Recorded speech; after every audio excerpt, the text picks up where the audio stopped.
বসুদেৱ, তুমি তো জানা প্ৰাণতকৈ কিমান মৰমৰ মোৰ ভনী দৈৱকী। ইমান দিন আদৰেৰে আল ফুলে বুকুৰ সমস্ত মৰমেৰে মই ডাঙৰ কৰি তোমাৰ ওচৰত অৰ্পণ কৰিলো। সুখত ৰাখিবা, আনন্দত ৰাখিবা বসুদেৱ, আনন্দত ৰাখিবা। নাকান্দিবি দৈৱকী, নাকান্দিবি। এয়া সংসাৰৰ নিয়ম, আমি ইয়াক মানিবই লাগিব। বুজিছ দৈৱকী, মানিবই লাগিব। যা ভনী শহুৰৰ ঘৰলৈ। আজি মোৰ ঘৰখন খালী খালী যেন লাগিছে দৈৱকী, খালী খালী যেন লাগিছে মোৰ, খালী খালী যেন লাগিছে।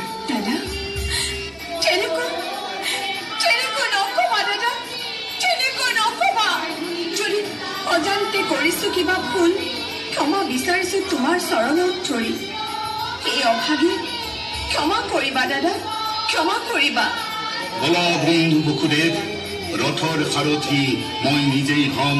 দৈৱকীক তোমাৰ ঘৰত থৈ আহিমগৈ। বলক মহাৰাজ। কংস, কোন কাৰ ইমান সাহস মোৰ নাম ধৰি মাতিবলৈ? কোন পাপিষ্ট? ঐ কোন নৰাধম? কংস, মই দৈৱবাণী। দেৱতাৰ বাণী? এই কংসৰ নাই প্ৰয়োজন। প্ৰবল প্ৰতাপী পৃথিৱীৰ একছত্ৰী ৰজা কংসলৈ এই দৈৱবাণী? মই যে দেৱতা, মই যে ভগৱান। প্ৰবঞ্চক প্ৰতাৰকৰ দল দেৱতাবৃন্দ, চলনা নকৰিবি এই কংসৰ লগত। চিৰশত্ৰু তহঁত মোৰ, চিৰশত্ৰু। কিয় হাঁহিছ কংস?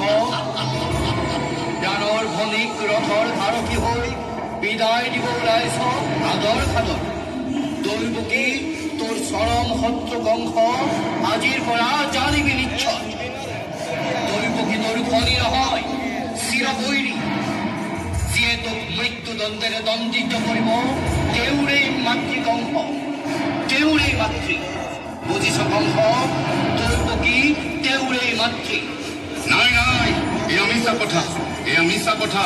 দৈৱকী মোৰ শত্ৰু হ'ব নোৱাৰে। তাই মোৰ ভনী, তাই মোৰ অতি আদৰৰ ভনী। তাই মোৰ কেতিয়াও শত্ৰু হ'ব নোৱাৰে। ভনীও কেতিয়াবা শত্ৰু হ'ব পাৰে। উত্তেজিত কিয় হৈছ কংস? বিধিৰ বিধান কোনে খণ্ডাব? বিধিৰ বিধান? ভাগ্যলিপি এই কংসৰ।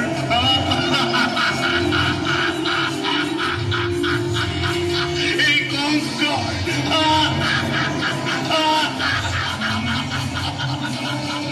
মই নিজেই দেৱতা, মনুষ্য, কিন্নৰৰ ভাগ্যলিপি। বুজিছা মোৰ ভাগ্যলিপি? এই কংস